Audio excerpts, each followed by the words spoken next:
భారతీయుడు 2 చేసేటప్పటికి కరప్షన్ మీద మీకు అవగాహన ఉంది.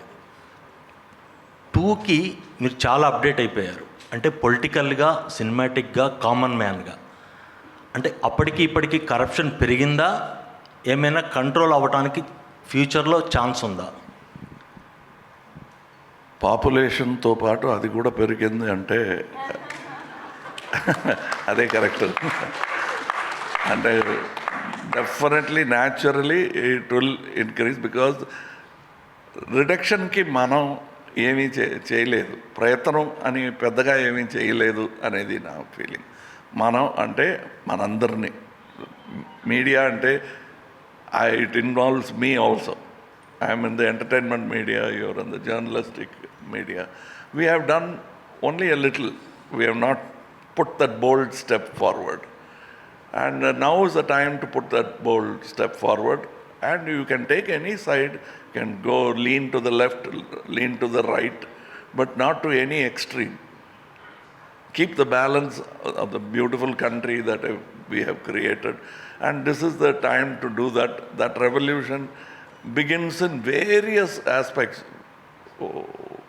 From all stages and faculties of the society, we have started our revolution. You also start. Let's join hands. Okay, one more అండి. కల్కిలో మీ పాత్ర చిన్నదైనా కానీ మీరు చేస్తున్నారనేసరికి ఇమేజ్ పెరిగిపోయింది, మూవీ ఇమేజ్ పెరిగిపోయింది. సేమ్ భారతీయుడు 2లో కూడా ఇప్పటివరకు వచ్చిన న్యూస్ ప్రకారం మీ టైం స్పేస్ తక్కువ, 3లో ఎక్కువ ఉంటుందనేది. ఈ పాన్ ఇండియా సినిమాలకి మీ ఇమేజ్ అడ్వాంటేజ్ అవుతోంది, కానీ మీరు స్పేస్ తక్కువ ఉంటుంది అనే దానికి ఏంటి సమాధానం? ఈ స్పేస్ అనేది హిట్లర్ గారికి కూడా ఆ స్పేసు కారణం చెప్పే most of the thing. Space లేదు, మాకు ఎల్బో రూమ్ లేదు అన్నారు. అది కాదు, ఎవడు ఈ కమల్ హాసన్ అని నేను అడుగుతున్నాను. Nothing is more important and whole cinema. అందులో మనం ఏం చేస్తున్నాం, ఏ పాత్ర.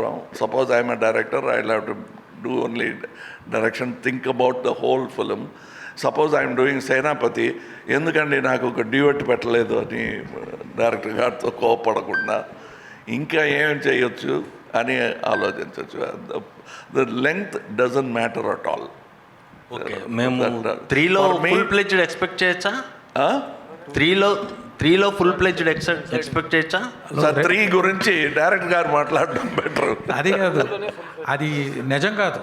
ఆయన ఫుల్ పిక్చర్ ఆయన వస్తున్నారు, ఆయన తక్కువ స్పేస్లో వచ్చేది అది నిజం కాదు. అది ఆయన రాలేని సీన్స్లో కూడా ఆయన గురించే డిస్కషన్ ఉంటుంది. ఆయన బట్టి సరౌండ్ జరుగుతుంది అన్నీ. అది నిజం కాదు. మీరు కల్కి చెప్పినట్టు నా గురించి అది ఎవరు ఈ సుప్రీం అనే ఒక క్వశ్చన్ ఉంటుంది. ఇందులో అలా కాదు. భారతీయుడు అంటే from scene 1 it is talking about me. Kamal garu, Shankar గారు, బయట ప్రపంచంలో ఇలాంటి ప్రశ్నలు లేవు. ఏంటి ఆయన కొంతసేపు వస్తారని ఎవరు చెప్పలేదు. ఈ ఒక మనిషికి వచ్చింది ఆ డౌట్. సో ఆ ఒక మనిషిని మనం బయటకు వెళ్ళి సమాధానం చెప్దాం ప్లీజ్. కమల్ హాసన్ గారి సినిమా ఇది. కమల్ హాసన్ గారు ప్రతి ఫ్రేమ్లో, ఆయన ప్రతి హార్ట్ బీట్లో ఉంటారు. అది అందరికి తెలుసు. సో అది మనం we can go to the next question.